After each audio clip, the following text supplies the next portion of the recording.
C'est bon. C'est bon. C'est bon.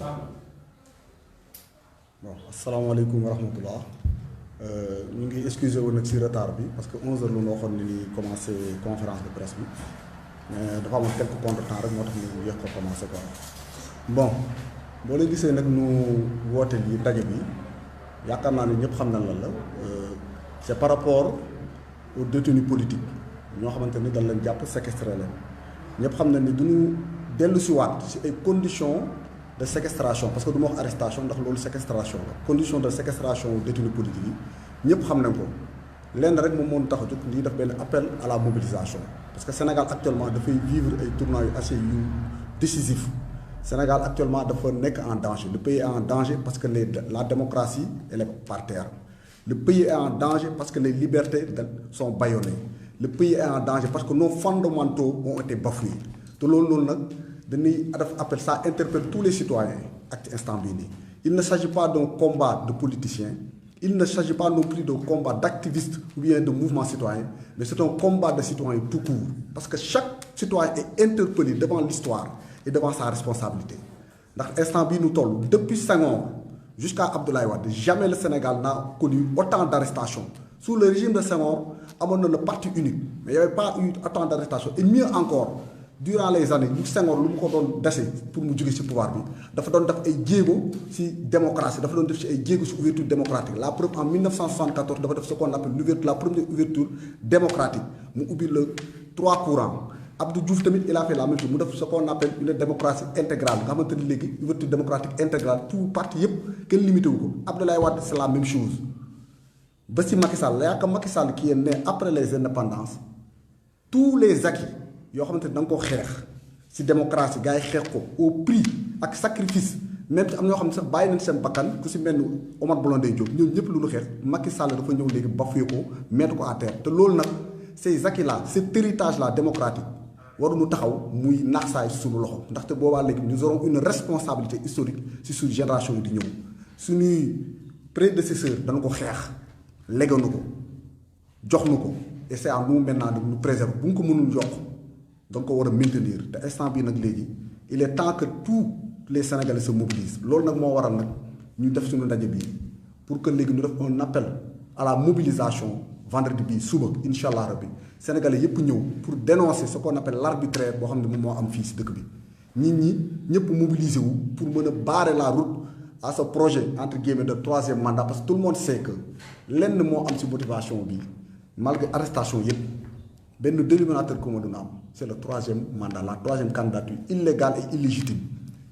ñëpp ñu fi arrêté ils ont qu'un seul dénominateur commun c'est des opposants à ce troisième mandat te lii nag c'est pas un combat comme je dis de politiciens mais c'est un combat de tout un citoyen ndaxte constitution bi ba na koy voté en 2016 dañoo nul ne peut faire plus de 2 mandats consécutifs c'est le peuple qui s'est prononcé te peuple boobu constitution bu mu voté da nga ko war a respecter waruñu taxaw di ko seetaan keneen ñëw di ko violer raison pour laquelle tout ce que vous voyez maintenant ñu ñuy def yëpp ñoo leen arrestation yu am yëpp c'est à cause de ce troisième mandat bu ñu jéem a imposer donc conférence bii nag ñuy def am na association yu ko def yu bokk ci à travers le COLIDEP collectif pour la libération des détenus politiques dina am une version française nga xamante ni Pape Abdoulaye Touré moo koy def am na version wolof ki moo koy def chat bu Y'en a marre donc ñoom di leen waxtaan ak askan bi def appel ñaax ñëpp pour que ñu mën a ñëw suba incha allah rabi jàpp si manifestation donc vous avez la parole en version française.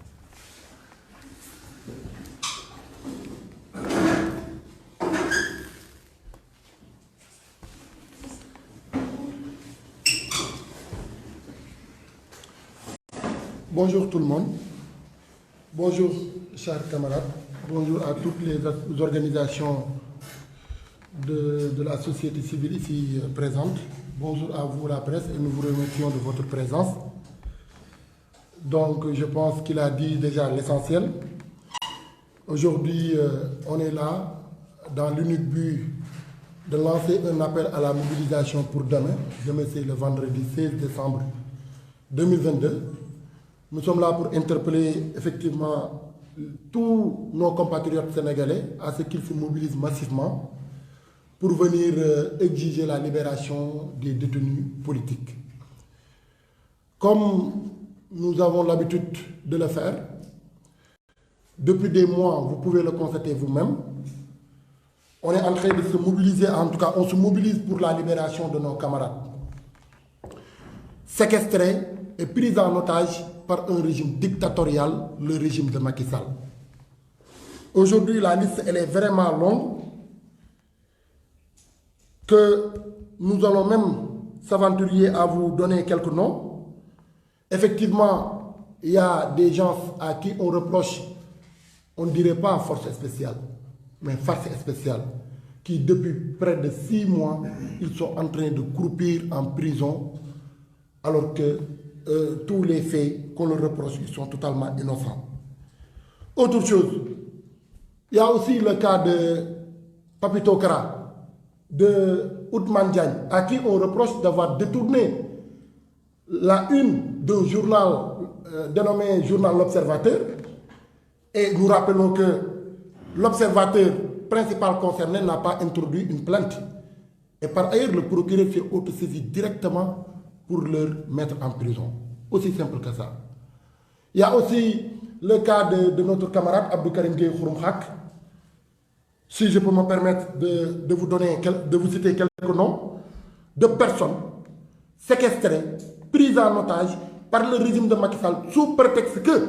c'est des gens qui dénoncent la gestion nébuleuse, scandaleuse, sombre et vicieuse du régime de Macky Sall. Et il s'agit effectivement de Amidia, de Morguey, de Hassan Dramé, de Ibrahima Diédhiou, de Abdoulaye Ndiaye, de Babacar Ndaw, de Pape Ousmane Seck, de Pape Mamadou Seck, Madické Diop, Abdou Silla, Bouna Ba, Yaya Cissé, Cheikh Omar Diagne, professeur Cheikh Omar Diagne. Juste après l'inauguration ou bien l'installation de son parti politique, Macky Sall l'a enfermé. Au-delà du professeur Cheikh Omar Diagne, il y a Abdou Karim Gueye de Nitu Deug Valeur. Il y a Papito Kara, il y a Ousmane Diagne, Abdou Aziz Niang, Abdoulaye John, Nongo Diop. Nongo Diop, nous rappelons qu'on avait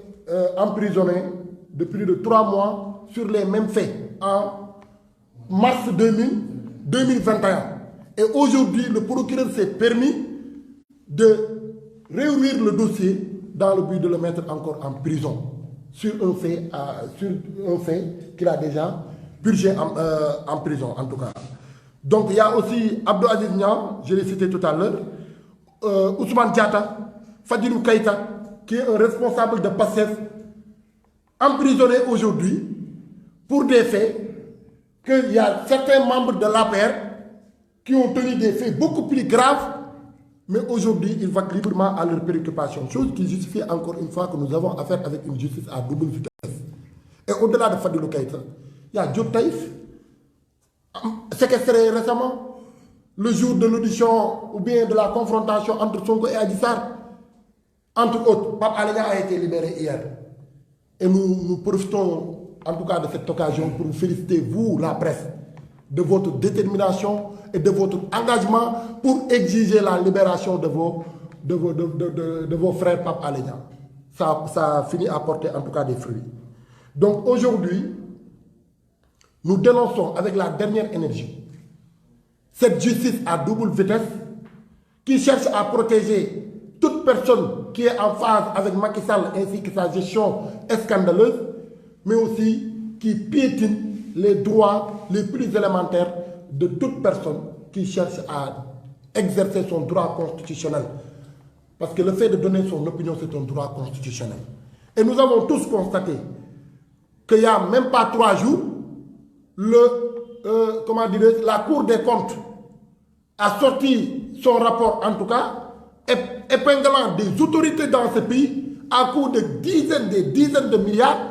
Et aujourd'hui, ce même procureur qui s'est autosaisi sur une affaire privée, qui lit, en tout cas, qui concerne le journal L'Observateur, et malgré tout, il s'est autosaisi pour mettre en prison Papito Kara et Ousmane Diagne. Ce même procureur refuse de s'autosaisir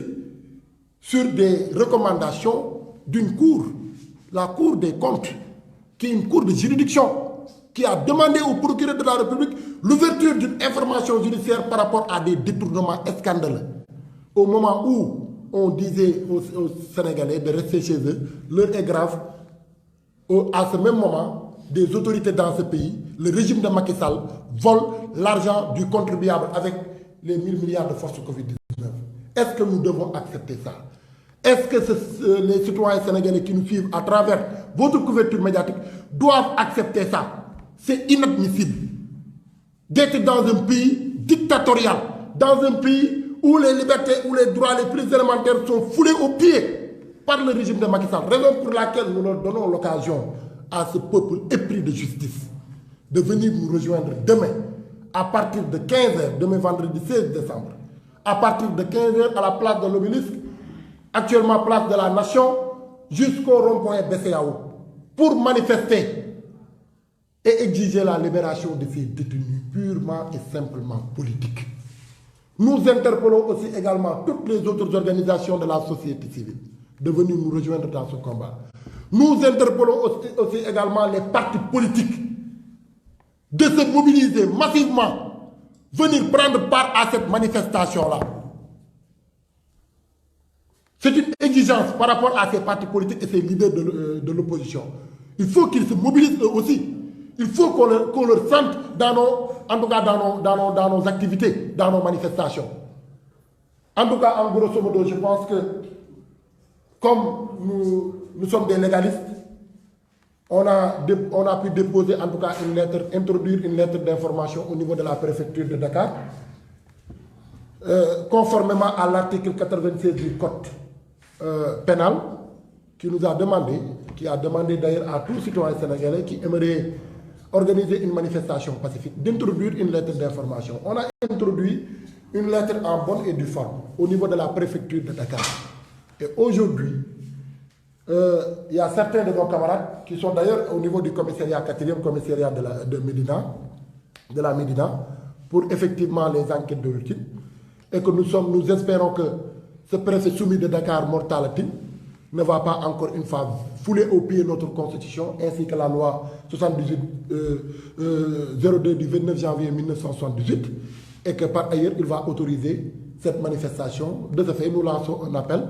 à tous nos compatriotes sénégalais de venir nous rejoindre sur ce combat-là. Donc, nous interpellons encore une fois, et pour terminer par là, le procureur de la République d'accorder la liberté provisoire à tous ces détenus-là, de leur laisser rentrer chez eux et de continuer à vaquer à leurs préoccupations. Parce que c'est des soutiens de famille, c'est des mères de famille, c'est des pères de famille. Ça, c'est la première des choses. Parce que nous avons tristement constaté que le procureur, ce même procureur de la République qui a accordé une liberté provisoire à Pape Alé Niang, les a refusés à notre camarade Abdou Karim Gueye et le professeur Cheikh Omar Diagne. D'ailleurs, les avocats ont introduit, c'est-à-dire, comment on l'appelle d'ailleurs, au niveau de la chambre d'accusation, ils ont introduit une requête au niveau de la chambre d'accusation pour récuser les accusations que le procureur porte à l'encontre de nos camarades. Et nous espérons un issue heureux par rapport à ça. Donc, pour terminer, nous lançons un appel à tous les citoyens sénégalais, aux députés de l'opposition, à toutes les autorités épris de justice, de venir nous rejoindre demain à la première heure à la place de la Nation pour exiger et barrer la route à ce dictateur Macky Sall. Je vous remercie.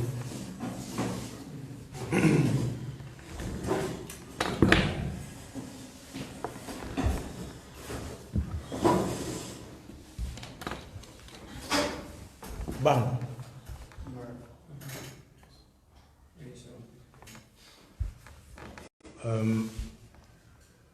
salaamaaleykum Sénégal jërëjëf camarade damay def benn fàttali bu ndaw 22 juin 2011 Macky Sall yaa ngi woon ci biir benn salle ak tous les autres leaders de l'opposition di xool naka ngeen di barrer la route à Abdoulaye Wade ku ñuy wax Abdou Karim Gueye Xurum Xaq génn ci mbedd mi joxe bakkanam policiers yi tabassé ko dóor ko tëj ko kaso ba loi boobu tey jàll nga jël réew mi ndax am na ay jàmbaar yu taxaw xeex parce que ñëpp xam nañ ne mosoo xeex kenn mosulaa gis ci tali bi nga wàcc bu 18h jotaan da ngay ñibbi nit ñi xeex jël réew mi jox la ña nga doon xeex nga jël tey teg sa wet nga ànd ak ñoom di manger crasse ña doon xeex ba tax tey nga jot nga jàpp tëj malmené dóor yàq der humilier xoqatal waa loolu ba kañ loolu ba kañ dëkk boo xam ne amul yoon yat la am yat boo xamante ne kii jiite réew mi moom mi ngi ko téye def ko ci poosam rek saa bu ko soobee mu jàpp dëgg teel dóor teel xoqatal teel tiital il faut arrêter le Sénégal dafa dem romb ci ay acquis démocratique munoo ñoo delloo ginnaaw waroo ñoo delloo ginnaaw ci sa coobare bopp munoo jël lu toll ne Sénégal romboon réew yépp ci Afrique daanaka ci mbirum démocratie nga jël ko delloo ko ba Sénégal raw ni fi Bokassa meloon ñu am aujourd'hui une combinaison de Bokassa de Blaise Compaoré de Idi Amin voilà ci réew mi ñu nekk di dund kenn du nooy dem nga ba léegi da ngay def sax délit de presse nga jàpp ay journalistes kon xam nga bàyyeetuñu kenn moo tax nag Sénégal l'heure est grave bi ñuy woote parrainage yaa ngi toog sa kër Abdou Karim Gueye génnoon na Cheikh Omar Diagne génnoon na ñeneen ak ñeneen génnoon nañ bi ñuy voté beneen ni loi Abdou Karim génnoon na Cheikh Omar Diagne génnoon na keneen ak keneen génnoon na keneen ak keneen génnoon na bi réew mi di jafe nekk ci ay xeex nekk ci ay mbir mu compliqué lool ñépp toog seen kër muy luñ mën a lu xel mën a nangu ñooñu génn nañ jaay seen bakkan moo tax nag sama gaay loxoy Kajoor day weesaloo tey nag dafa jot ñu delloo naar bi xoromam nañu fay bor bi ku lay nekkal ci naaj bi danga koy nekkal ci kër gi ñii seen life lañ jël tay la ko seen àdduna lañ jël tay la ko te Sénégal dong ñor leen du dërëm buñ ci am du position buñ ci am du 15 buñ ci yaakaar bëgg seen réew ak sopp seen réew ak bëgg seen réew jëm kanam dong moo leen tax a jóg te weral nañ ko fu ne te firnde bi leer na nu ne chaque jour ñu ngi ci tali bi di xeex pour ñun ñii ñu am jàmm na militaires yi nekkee di garder suñu ay frontières ñoom noonu lañu nekkee di garder suñu territoire kon ñooñu tey suñu nekkee ci jafe-jafe nguur Macky Sall teg leen loxo depuis ay weer seeni l'avocat di dugal ay demande de liberté provisoire ñu leen koy lànkal kon nag dafa jot yow askanu Sénégal nga ne nag man ñii ñoo may xeexal tey lan lañ ma laaj mooy ñoom jox nañ ma ay ati at ci seen àdduna man lan lañ ma laaj ñeenti waxtu ci sama àdduna dama ne ku jël àddunaam yépp di la ko jox ba tey mu nekk ci kaso bi lu toll ci ñetti weer laaj la juróomi waxtu pour nga ñëw teewal ko incha allah ni ki suba fële ca place de l'Obélisque pour Macky Sall bàyyi ñi ñu dem seen biiri kër moo tax appel bi sénégalais yépp yu toog seetaan lañ koy jox képp koo xamante ne justice moo la ñor képp koo xamante ne ni réew mi moo la ñor suba bu dee benn waxtu la ci juróomi waxtu yooyu ñëwal nga may ko say frères say camarades pour leur libération parce que nag soo ko deful yow ñoom defal nañ la sa wàll ñoom béyal nañ la sa weewu yow yaa ci des man de kenn du ma fa jiitu te ñi ma àndali kenn du leen fa jiitu ndax ña tax ñu war a teew foofee suba ñoom ñoo ñu ko ji ñoom ñoo ñu ko defal ñoom ñoo ñu teewal ñoom ñoo ñu xeexal ku lay xeexal nag su amee bés da nga koy wuy si laajuñ la dara du leneen jox ñu juróomi waxtu ci sa bés ni ci suba ci àjjuma bu ñu jullee ba noppi ñu daje fële ca place de l'Obélisque def nag taxawaay bu am solo manifestation bu am fulla ak fayda pour revendiquer li nga xamante ne moom mooy dëgg mais pour balayer la route à ce dictateur de Macky Sall pour balayer la route à cette justice qui est à deux vitesses mënatuma ko tuddee sax justice c'est du kenn xamul lan la mënuñ xam sostis la wala sosal tiis la wala jàppala tëj en tout cas c'est du n'importe quoi dans ce pays là et personne n'est à l'abri képp kuy yeewoo Sénégal di dox yaa ngi ci liberté provisoire aujourd'hui amul ku nekk à l'abri te ku toog ne man bokkuma ci wala setaan ëllëg di nga ci bokk parce que kii fi ñu jëm ak moom mooy ne sénégalais yëpp pare na leen a jàpp benn par benn parce que dafa am un projet bien déterminé et son projet du ma ci dellu si waat parce que moom en personne xam na ne projet boobu du jàll moo la ko gën a xam na ko nag bu baax a baax waaye li ko ci wund rek mooy xaaral ma indi jafe-jafe ci réew mi damay tester damay seet léegi nag ñun Sénégal bu ñu nooyee mu jàllale li mu bëgg a def te xam naa ne Sénégal du ngeen yàccaaral te xam naa ne Sénégal ku ñu woo ci guuxum soow woo nga naar ci guuxum soow kon nag suba la guuxum soow mi nag suba la guuxum soow mi place bële dañ ko war a duy ba mu fees dell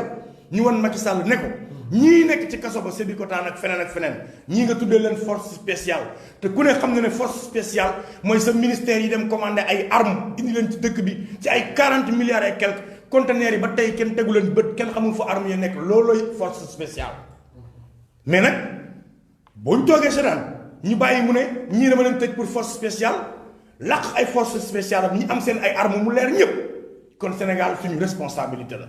ñee mu jiñ leen terroriste et le plus grand terroriste mooy ki tëj sénégalais yi confiné leen pendant ay weer suñu ay business yàqu nga jël 1000 milliards yoo xamante ne nii Touba dañ cee joxe ay xaalis ñu borom barke yi joxe ci xaalis keneen ak keneen cotisé ci ba mu toll ci 1000 milliards ñu jébbal ko président ne ko am pour xeexal Covid mu am ñaar ñett ñoo xamante ne ñoom Mansour Faye dugal seen poche lekk yaataa yumbee loolu moom mooy terrorisme. Terrorisme c'est quand ton peuple souffre c'est quand ton peuple a faim yow nga dëkk ci ay fortune yu extraordinaire yu am yu jékki dayoo te amoo ko liggéeyoo ko mënoo ko ab càcc la chaque jour ngeen gis kuñ ci épinglé chaque jour ngeen gis kuñ ci jàpp te du mujj fenn du antu fenn léegi nag ñun comme kumba amul ndey mooy justice bi te ñun mooy ñi ñàkk ndey dama ne képp koo xam ne am nga peuple bi ñàkkoo dara te ñi ñu jàpp peuple bi la ñu am kon nag peuple bi suba na wane boppam na askanu Sénégal génn wane boppam loolu moom mooy le message loolu lañ fi bëggoon a tasaare waxtaan kook yéen di leen xamal ne nag chaque individu est face à sa responsabilité xat na métti na compliqué na jafe-jafe yi bëri nañ réew mi compliqué na mais jafe-jafe yooyu noonu ña la koy xeexal bu ñu nekkee fii ci biir ñu nëbbu leen jant bi xëy na ëllëg dinañu bu ñu buggee am xeex dinañ ci wéet kon nañu dem jëli nos camarades et di wax nag les procureurs les juges les autres ñoom ñëpp di leen wax ne leen bàyyi leen ku leen ñii indil ngeen teg leen bàyyi leen loolu bàyyi leen di autosaisir ci ay questions yu demee nii li fi nekk ci ay guut ak ay jafe-jafe mi ngi fi ne wàng dem leen ngeen jàpp sàcc yi dem leen ngeen jàppi terroristes yi dem leen ngeen jàppi force spéciale yi te bàyyi askanu Sénégal mi nekk si jàmm Sénégal ay réewu jàmm la ay ndaw yu xeex pour seen réew le Sénégal est un exemple dans le monde c'est un exemple dans le monde réew moo xam ne jeunesse am nangul ko nax dafa yeewu toog taxaw tem nekk ci ay jafe-jafe nekk ci ay mbir ngeen na rek yow loolu du fi da amee mais kon nag Sénégal ñu ngi noonu wax ji frenkulaay na suba incha allah bu ñu julee tisbaar ba noppi suñu duyul place bi wan Macky Sall ne ko lii du jàll danañu gën a miin te bu ñu miinee allah kulli xaal projet bii mu teg lii ay étape la kon kaay leen ñu barrer ko la route ñoo leen ñu soutenir suñu ay frères ñoo leen ñu jàppale suñu ay sœurs ñoo leen ñu xeex pour leur libération parce que c'est important dañ leen a kidnappé dañ leen a séquestré teg seen jàpp teguwul ci dara léegi nag moom instruction moo xew ci lu ne boo génnee jaay Dakar sax ñu ne la instruction te ci ay flagrant délit soo génnee jaay kawas ñu ne la instruction ku ne sa bakkan mi ngi ci xottu gerte ku ne yaa ngi ci liberté provisoire képp ku xëy di yeewoo Sénégal rek jéego boo dox rek yaa ngi ci yoonu kaso bi parce que Macky xamul ba ca yem xamul kan ak kan xamul lan ak lan lu ko neex la nekk di def kon gars yi ñoo leen ñu barrer leen la route pour la libération de tous ces détenus politiques nous lançons un appel solennel et nous demandons à tout le peuple sénégalais de sortir massivement demain incha allahu rabbi ñu xeex bu am fula pour cette libération kon gars yi loolu lañ ci bëggoon a yokk tey di leen wax ne incha allah dig daje suba à partir de 15h pour ñu xeex bu am solo bu am dayo jërë ngeen jëf ku am question c'est bon hein wax ji Frank Line merci à vous les gars jërëjëf ah mën na nga toog mu jël PC merci c'est bien suñu PC